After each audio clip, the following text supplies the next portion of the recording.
Charles Darwin, L'origine des espèces, épisode 7. Chapitre 2. De la variation à l'état de nature. Variabilité, différences individuelles, espèces douteuses, les espèces ayant un habitat fort étendu, les espèces très répandues et les espèces communes sont celles qui varient le plus. Dans chaque pays, les espèces appartenant au genre qui continue beaucoup d'espèces varient plus fréquemment que celles appartenant au genre qui contiennent peu d'espèces. Beaucoup d'espèces appartenant au genre qui contiennent un grand nombre d'espèces ressemblent à des variétés, en ce sens qu'elles sont alliées de très près, mais inégalement, les unes aux autres, et en ce qu'elles ont un habitat restreint. Avant d'appliquer aux êtres organisés vivant à l'état naturel les principes que nous avons posés dans le chapitre précédent, il importe d'examiner brièvement si ces derniers sont sujets à des variations.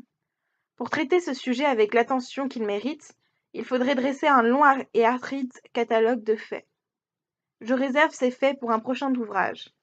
Je ne discuterai pas non plus ici les différentes définitions que l'on a données du terme espèce. Aucune de ces définitions n'a complètement satisfait tous les naturalistes, et cependant chacun d'eux sait vaguement ce qu'il veut dire quand il parle d'une espèce. Ordinairement, le terme espèce implique l'élément inconnu d'un acte de création distinct. Il est presque aussi difficile à définir le terme variété.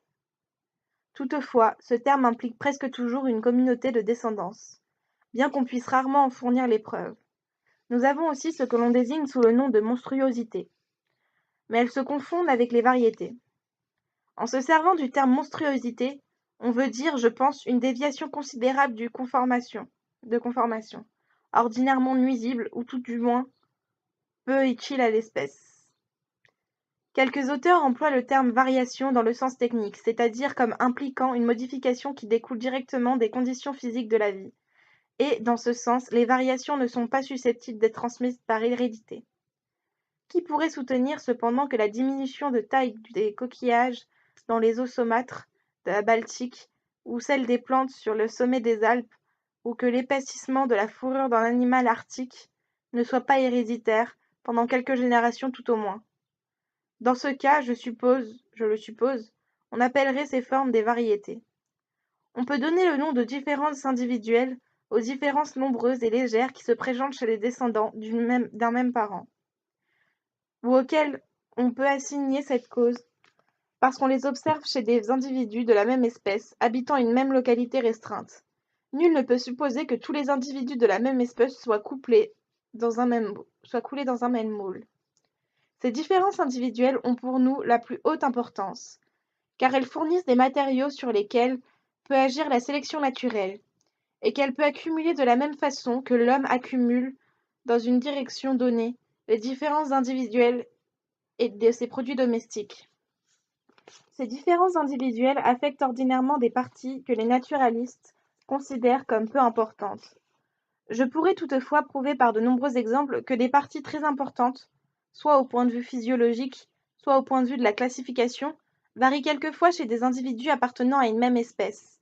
Je suis convaincu que le naturaliste le plus expérimenté serait surpris du nombre des cas de variabilité qui portent sur des organes importants. On peut facilement se rendre compte de ce fait en recueillant, comme je l'ai fait pendant de nombreuses années, tous les cas constatés par des autorités compétentes. Il est bon de se rappeler que les systématiciens répugnent à admettre que des caractères importants puissent varier. Il y a d'ailleurs peu de naturalistes qui veuillent se donner la peine d'examiner attentivement les organes internes importants et de les comparer avec de nombreux spécimens appartenant à la même espèce. Je n'aurais jamais supposé que le branchement des principaux nerfs auprès du grand ganglion central d'un insecte soit variable chez une même espèce. J'aurais supposé que les changements de cette nature ne peuvent s'effectuer que très lentement. Cependant, Sir John Lubbock a démontré que dans les nerfs du coccus, il existe un degré de variabilité qui peut presque se comparer au branchement irrégulier d'un tronc d'arbre. Je puis ajouter que ce même naturaliste a démontré que les muscles des larves de certains insectes sont loin d'être uniformes. Les auteurs tournent souvent dans un cercle vicieux quand ils soutiennent que les organes importants ne varient jamais. Ces mêmes auteurs, en effet, il faut dire que quelques-uns l'ont franchement admis, ne considèrent comme importants que les organes qui ne varient pas. Il va sans dire, si l'on raisonne ainsi, On ne pourra jamais citer l'exemple de la variation d'un organe important.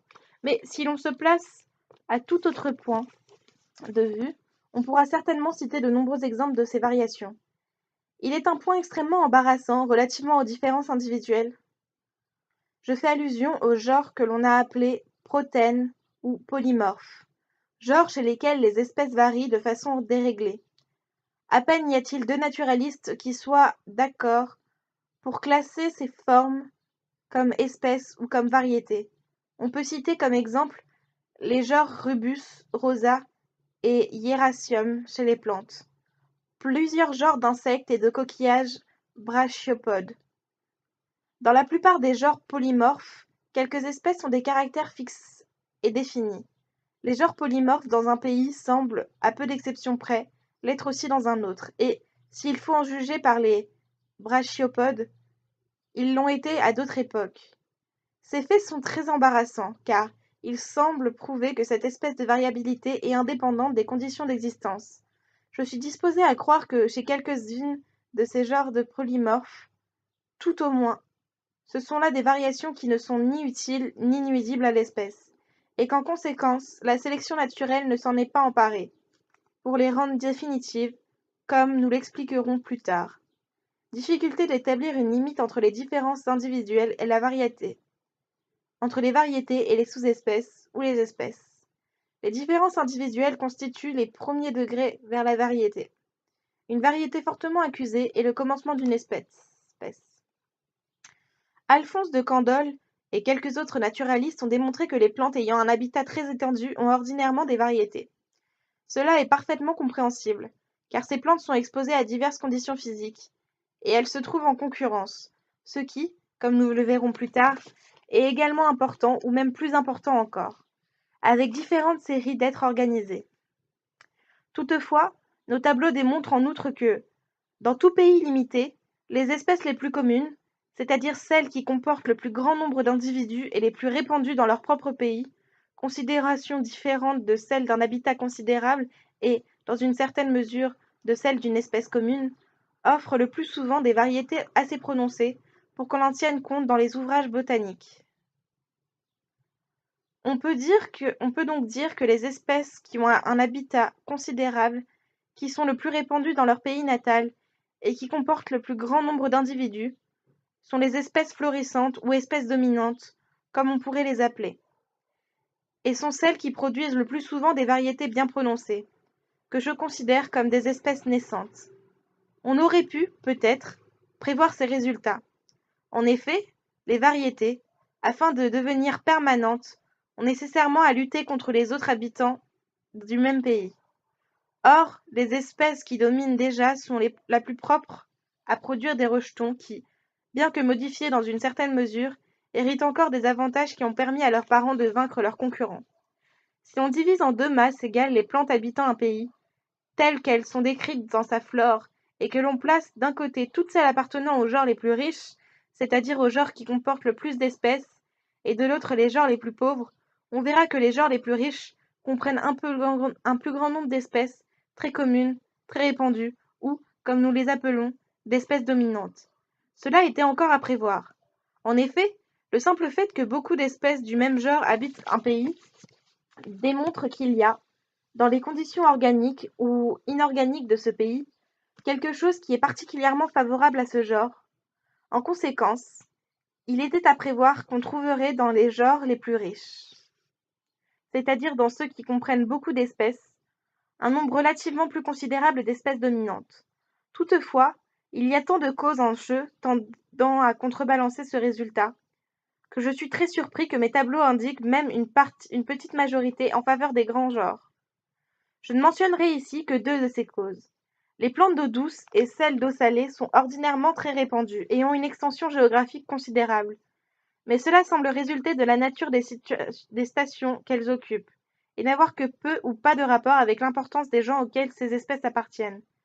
De plus, les plantes sont placées très bas dans l'échelle de l'organisation, sont ordinairement beaucoup plus répandues que les plantes mieux organisées. Ici encore, il n'y a aucun rapport immédiat avec l'importance des genres. Nous reviendrons, dans notre chapitre sur la distribution géographique, sur la cause de la guerre dissémination des plantes d'organisation inférieure. Sur la cause de la grande dissémination des plantes d'organisation inférieure. En partant de ce principe, que les espèces ne sont que des variétés bien tranchées et bien définies, j'ai été amené à supposer que les espèces des genres les plus riches dans chaque pays doivent plus souvent offrir des variétés que les espèces des genres moins riches. Car, chaque fois que des espèces très voisines se sont formées, j'entends des espèces du même genre, plusieurs variétés ou espèces naissantes doivent, en règle générale, être actuellement en voie de formation. Partout où croissent de grands arbres, on peut s'attendre à trouver de jeunes plants. Partout où beaucoup d'espèces d'un genre se sont formées en vertu des variations, c'est que les circonstances extérieures ont favorisé les variations. Or, tout porte à supposer que ces mêmes circonstances sont encore favorables à la variabilité. D'autre part, si l'on considère chaque espèce comme le résultat d'autant d'actes indépendants de création, il n'y a aucune raison pour que les groupes comprenant beaucoup d'espèces présentent plus de variétés que les groupes en comprenant très peu.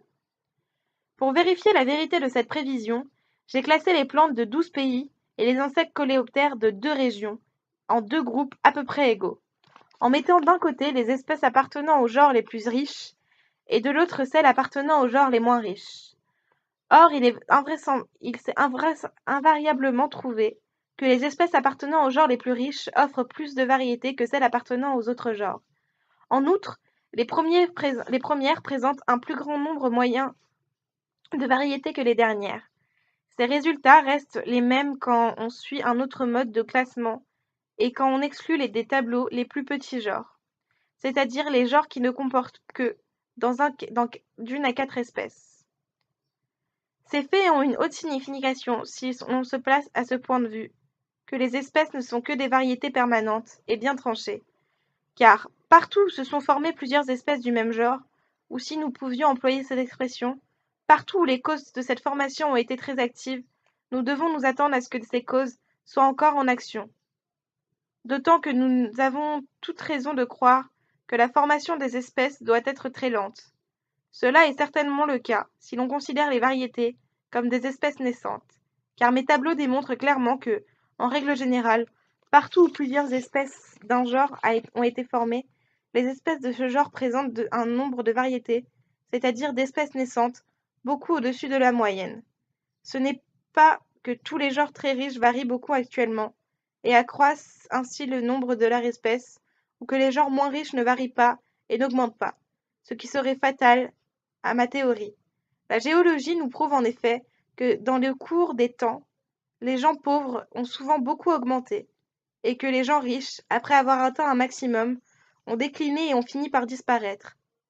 Tout ce que nous voulons démontrer, c'est que, partout où beaucoup d'espèces d'un genre se sont formées, beaucoup en moyenne se forment encore, et c'est là certainement ce qu'il est facile de prouver. D'autres rapports entre les espèces des genres riches et les variétés qui en dépendent méritent notre attention.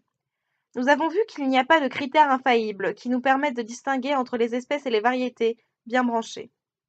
Quand on ne découvre pas de chaînon intermédiaire entre des formes douteuses, les naturalistes sont forcés de se décider en tenant compte de la différence qui existe entre ces formes douteuses, pour juger, par analogie, si cette différence suffit pour les élever au rang d'espèces. En conséquence, la différence est un critère très important qui nous permet de classer deux formes comme espèces ou comme variétés. Or, Fries a remarqué pour les plantes et Westwood pour les insectes que, dans les genres riches, les différences entre les espèces sont souvent très insignifiantes. J'ai cherché à apprécier numériquement ce fait par la méthode des moyennes. Mes résultats sont imparfaits, mais ils n'en confirment pas moins cette hypothèse. J'ai consulté aussi quelques bons observateurs, et après de mûres réflexions, ils ont partagé mon opinion. Sous ce rapport, donc, les espèces des genres riches ressemblent aux variétés plus que les espèces des genres pauvres. En d'autres termes, on peut dire que, chez les gens riches, on se produise actuellement un nombre de variétés, ou espèces naissantes, plus grand que la moyenne. Beaucoup d'espèces déjà produites ressemblent encore aux variétés, car elles diffèrent moins les unes des autres qu'il n'est d'ordinaire. En outre, les espèces des genres riches offrent entre elles les mêmes rapports que ceux que l'on constate entre les variétés d'une même espèce. Aucun naturaliste n'oserait soutenir que toutes les espèces d'un genre sont également distinctes les unes des autres. On peut ordinairement les diviser en sous-genres, en sections ou en groupes inférieurs. Comme Fries l'a si bien fait remarquer, certains petits groupes d'espèces se réunissent ordinairement comme des satellites autour d'autres espèces. Or, que sont les variétés sinon des groupes d'organismes inégalement apparentés les uns aux autres et réunis autour de certaines formes, c'est-à-dire autour des espèces types? Il y a sans doute une différence importante entre les variétés et les espèces, c'est-à-dire que la somme des différences existantes entre les variétés comparées les unes avec les autres ou avec l'espèce type est beaucoup moindre que la somme des différences existant entre les espèces du même genre. Mais quand nous en viendrons à discuter le principe de la divergence des caractères, nous trouverons l'explication de ce fait. Et nous verrons aussi comment il se fait que les petites différences entre les variétés tendent à s'accroître et à atteindre graduellement le niveau des différences plus grandes qui caractérisent les espèces. Encore un point digne d'attention. Les variétés ont généralement une distribution fort restreinte.